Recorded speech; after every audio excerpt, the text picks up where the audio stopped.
ইবাদত করার জন্য। আমি আল্লাহ তাআলা মানুষকে বানাইলাম আমার গোলামি করার জন্য, ওই 2 নাম্বার জিন জাতিকে বানাইলাম আমি আল্লাহর গোলামি করার জন্য। আল্লাহ পাক রব্বুল আলামিন বলে, বান্দা আর যত মাখলুক আছে সব মাখলুকের আমি আল্লাহ তাআলা আমার ইবাদতের জন্য বানাই নাই। সব মাখলুক বানাইলাম দুনিয়ার জন্য।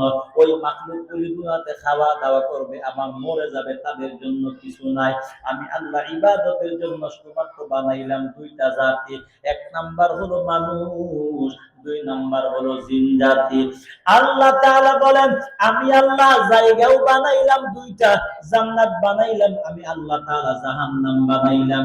মানুষ বানাইলাম ইবাদতের জন্য, জাতি বানাইলাম 2টা, জায়গাও বানাইলাম 2টা। আল্লাহ তাআলা বলে, গোলাম মানুষ এবং জিন আমল করলে জান্নাতে যাবে, মানুষ এবং জিন আমল না করলে জাহান্নামে যাবে।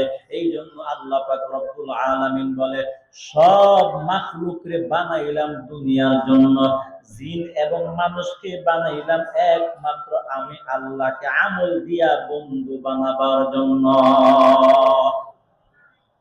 এই মানুষকে তুমি বন্ধু বানাও, কোনো বাধা নাই, টেনশন নাই, চিন্তা নাই। আমি আল্লাহ তাআলাকে তুমি আগে বন্ধু বানাও, আমার নবীকে আগে বন্ধু বানাও, এরপরে দুনিয়ার সবাইকে বন্ধু বানাও। আমি আল্লাহ তাআলার কোনো বাধা নাই। ও নবীর উম্মত, তাহলে বলেন ইবাদতের জন্য আল্লাহ তাআলা মাত্র কয়টা জাতি বানাইলো? বলেন কয়টা?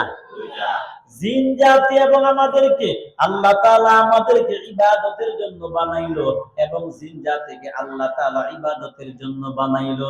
জায়গাও বানাইলো 2টা, জান্নাত এবং জাহান্নাম।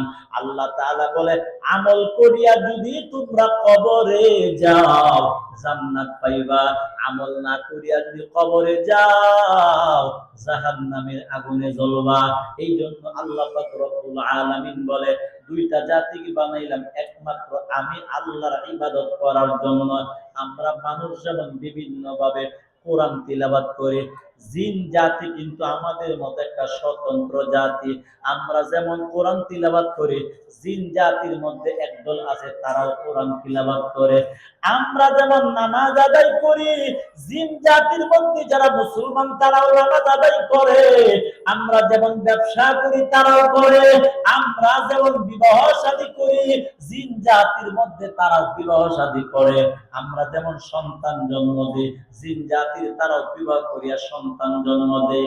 আমাদের মধ্যে যেমন হাফেজে কোরআন আছে না নাই? মানুষের মধ্যে যেমন হাফেজে কোরআন আছে, জিনদের মধ্যেও তেমন হাফেজে কোরআন আছে। আমাদের মধ্যে যেমন আলেম আছে, জিন জাতির মধ্যেও তেমন আলেম আছে। আমাদের মধ্যে যেমন বেনামাজি আছে, জিন জাতির মধ্যেও বেনামাজি আছে না নাই? আছে। বলেন কি আছে? আমরাও যেমন একটা জাতি, ওই জিন জাতিকে আল্লাহ স্বতন্ত্র একটা জাতি বানায় দিল। আল্লাহ পাক রব্বুল আলামিন বলে, বান্দা এই জন্য আমি আল্লাহ তোমাদেরকে 2 জাতিকে বানাইলাম ইবাদত করার জন্য। আমাদের মধ্যে যেমন বক্তা আছে, জিন জাতির মধ্যেও বক্তা আছে। আমাদের মধ্যে যেমন বিভিন্ন পেশার মানুষ আছে, জিনদের মধ্যেও বিভিন্ন পেশার মানুষ, বিভিন্ন পেশার জিন আল্লাহ তাআলা বানায় দিলেন। আমাদের মধ্যে মানুষদের মধ্যে যেমন হিন্দু আছে, খ্রিস্টান আছে, বৌদ্ধ আছে, ইহুদি আছে। আল্লাহ তাআলার পয়গম্বর বলে, জিন জাতির মধ্যে মুসলমান আছে, খ্রিস্টান আছে, ইহুদি আছে, নাসারা আছে, বৌদ্ধ আছে। এক কথায় আমাদের মধ্যে যা আছে তাদের মধ্যেও তা আছে। ও নবীর উম্মত, আল্লাহ পাক রব্বুল আলামিন বলে, স্বতন্ত্র 2টা জাতি আমি আল্লাহ বানাইলাম আমার গোলামি করার জন্য। মানুষ তোমরাও যেমন আমল করবা, জিন জাতিরাও তেমন আমল করবে। বেশ কমটা হলো আল্লাহ তাআলা রব্বুল আলামিন বলে, এই দুনিয়াতে তোমরা জিন জাতিকে দেখবা না, কিয়ামতের মাঠে তোমাদেরকেও জিন জাতিরা দেখবে না। এই দুনিয়ার মধ্যে আমরা যখন যেমন জিন জাতিকে দেখতে পারি না, সম্ভব না, কিয়ামতের মাঠে আল্লাহ পরিবর্তন করে দিবে। ও মানুষ রে, তোমরা দুনিয়াতে জিনদেরকে দেখবা না, ওই কিয়ামতের মাঠে তোমরা দেখবা তোমাদেরকে দেখবে না।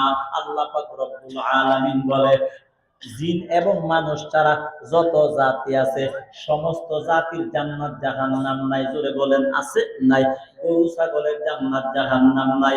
ও নবীর উম্মত, মুরগির জান্নাত জাহান্নাম নাই, কীট পতঙ্গের জান্নাত জাহান্নাম নাই। কিয়ামতের মাঠে তাদের বিচার হলে আল্লাহ তাআলা বলবে কুনি তুরাবা, তোমরা মাটি হয়ে যাও। সবাই মাটি হয়ে যাবে।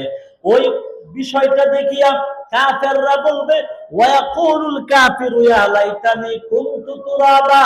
ওই কাফেররা বলবে দুনিয়াতে তো আল্লাহকে মানি নাই। ওই কাফেররা বলবে আল্লাহ